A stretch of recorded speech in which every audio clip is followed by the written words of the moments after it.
লিটনের ঝড়ো ব্যাটিংয়ে সহজ জয় বাংলাদেশ এবং নেদারল্যান্ডসের মধ্যকার 3 ম্যাচের টি-20 সিরিজের প্রথম ম্যাচে এক দুর্দান্ত পারফরম্যান্সে 137 রানের লক্ষ্যে সহজেই জয়লাভ করেছে বাংলাদেশ।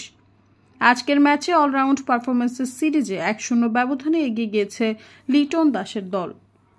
নেদারল্যান্ডস প্রথমে ব্যাটিং করে 20 ওভারে 8 উইকেট হারিয়ে 136 রান করেছে। বাংলাদেশের পক্ষে তাসকিন আহমেদ ছিলেন শাসক, 4 ওভারে 28 রানে 4 উইকেট তুলে নেন।